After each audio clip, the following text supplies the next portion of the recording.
Hello दोस्तों, हमारे channel में आपका स्वागत है। तो आज मैं आपके लिए लेके आई हूँ बीएड थर्ड सेमेस्टर के gender school and society paper के अंतर्गत जो टॉपिक आता है नारीवाद या फेमिनिज्म। तो आइए शुरू करते हैं। सबसे पहले हमने नारीवाद या स्त्रीवाद को एक क्वेश्चन के रूप में लिखा है। नारीवाद या स्त्रीवाद या फेमिनिज्म क्या है? नारीवाद की मुख्य विशेषताओं का वर्णन करें। फिर हम अपना डिस्क्रिप्शन शुरू करेंगे। नारीवाद फेमिनिज्म शब्द की उत्पत्ति अंग्रेजी भाषा के शब्द फीमेल से हुई है, जिसका अर्थ है स्त्री अथवा स्त्री संबंधी। अतः स्त्रीवाद एक ऐसा आंदोलन है जिसका संबंध स्त्रियों के हितों की रक्षा से है।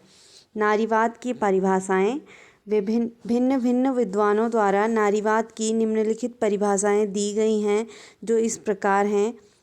सबसे पहला, ऑक्सफोर्ड शब्दकोश के अनुसार नारीवाद स्त्रियों के अधिकारों की मान्यता, उनकी उपलब्धियों और अधिकारों की वकालत है। दूसरा, महाकोश इनसाइक्लोपीडिया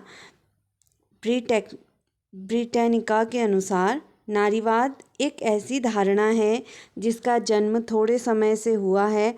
यह धारणा उन उद्देश्यों तथा विचारों के प्रति प्रतिनिधित्व करती है जो स्त्रियों के अधिकारों के पक्ष में चलाए गए आंदोलनों के साथ संबंधित है। इसमें आंदोलन के निजी, सामाजिक, राजनीतिक तथा आर्थिक पक्ष शामिल हैं तथा इसका उद्देश्य स्त्रियों को पुरुषों के समान पूर्ण समानता के स्तर पर लाना है। तीसरा, जॉन चॉर्बेट के अनुसार नारीवाद का मूल सिद्धांत यह है कि मौलिक योग्यता के पक्ष में पुरुषों तथा स्त्रियों में कोई अंतर नहीं है। इस पक्ष में कोई भी पुरुष प्राणी अथवा स्त्री प्राणी नहीं है, बल्कि वे मानवीय प्राणी हैं। मनुष्य का स्वभाव तथा महत्व लिंग के पक्ष से स्वतंत्र है।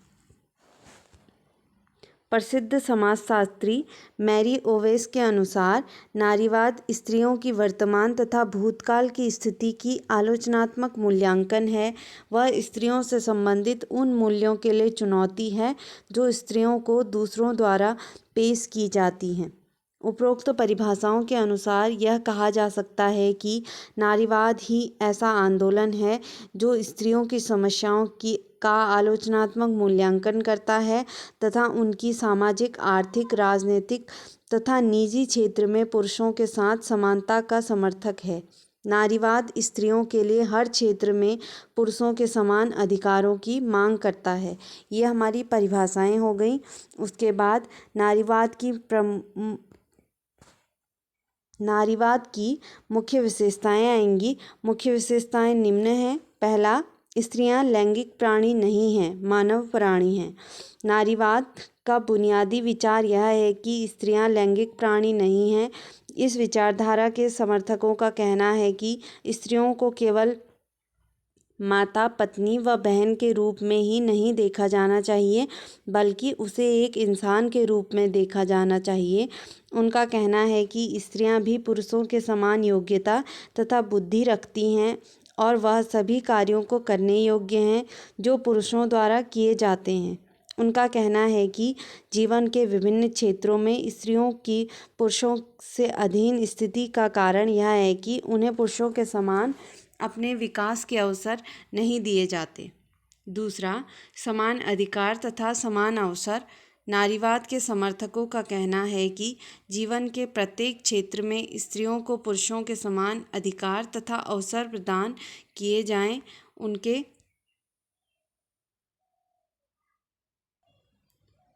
उनके अनुसार स्त्रियों को पुरुषों के समान सामाजिक, आर्थिक, राजनीतिक तथा सांस्कृतिक अधिकार मिलने चाहिए। उन्हें भी पुरुषों के समान अपना जीवन स्वतंत्रता पूर्वक व्यतीत करने, अपनी रुचि के अनुसार किसी भी व्यवसाय को अपनाने, संपत्ति रखने तथा विवाह और तलाक के अधिकार मिलने चाहिए। राजनीतिक क्षेत्र में भी उन्हें पुरुषों के समान स्वतंत्रता पूर्वक अपने मताधिकार का प्रयोग करने, चुनाव लड़ने तथा उच्च सरकारी पद ग्रहण करने के अधिकार होने चाहिए। नौकरी के मामले में लिंग के आधार पर उनके साथ किसी भी प्रकार का भेदभाव नहीं होना चाहिए। पितृ प्रधानता का विरोध। नारीवाद पितृ प्रधानता को ही स्त्रियों के शोषण, दमन तथा उनके साथ किए जाने वाले दुर्व्यवहार का मुख्य कारण मानता है। पितृ प्रधान समाज में पुरुष स्त्री पर अपनी प्रधानता स्थापित करता है तथा उसे निर्देश देता है।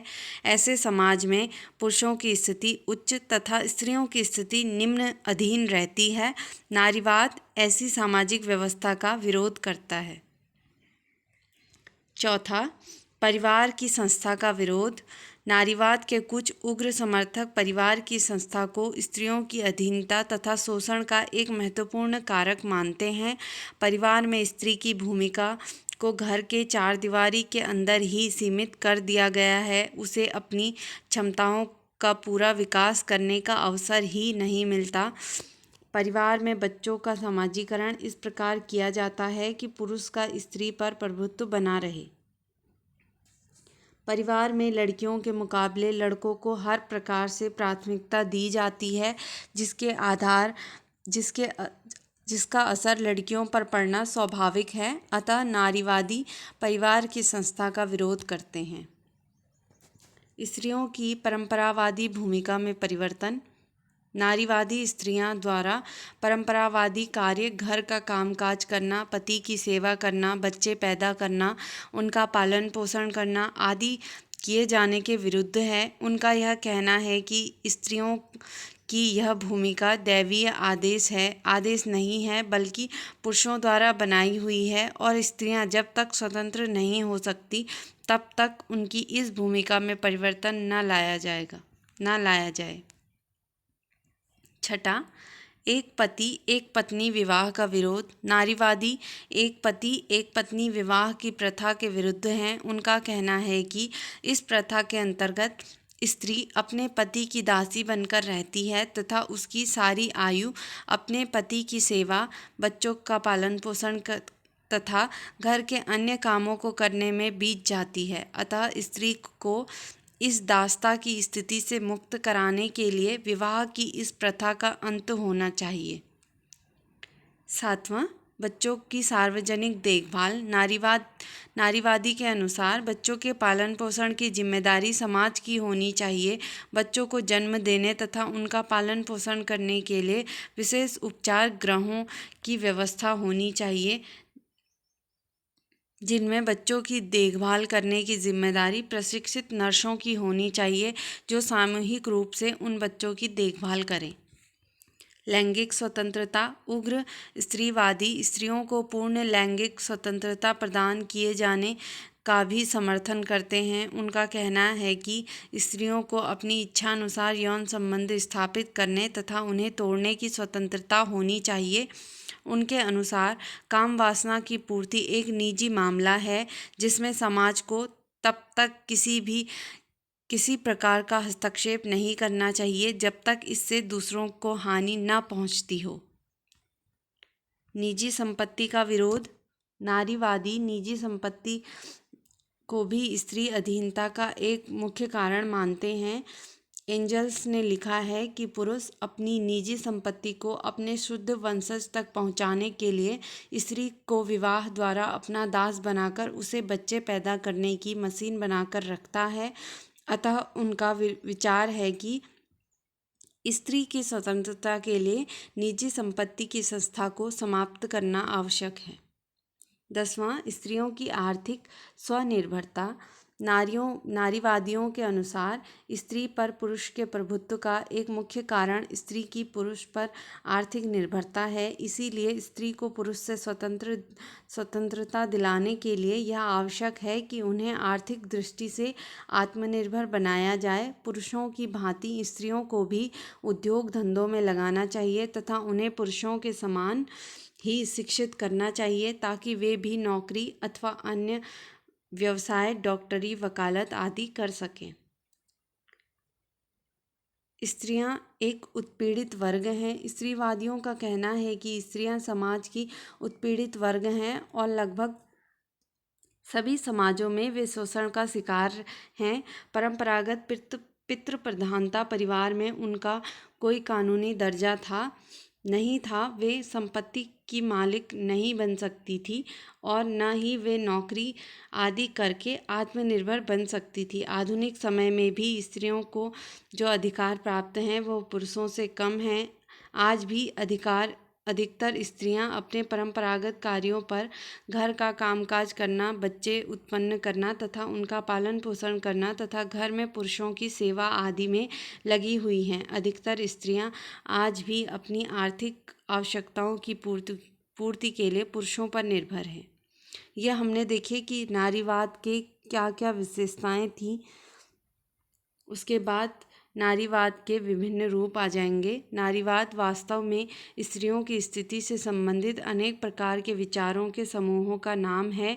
स्त्रियों की दशा को सुधारने के संबंध में सभी विद्वानों के विचार एक जैसे नहीं हैं। कई विचारक ऐसे हैं जो वर्तमान पुरुषवादी समाज में ऐसे सुधार करने के पक्ष में हैं जिनके परिणाम स्वरूप स्त्री को पुरुषों के साथ समानता प्राप्त हो और उनके अधीन स्थिति समाप्त हो। दूसरी श्रेणी में ऐसे विचारक हैं जो स्त्री को शोषित वर्ग के रूप में देखते हैं और उन सभी संस्थाओं को समाप्त करने का समर्थन करते हैं जो इसके लिए उत्तरदायी हैं।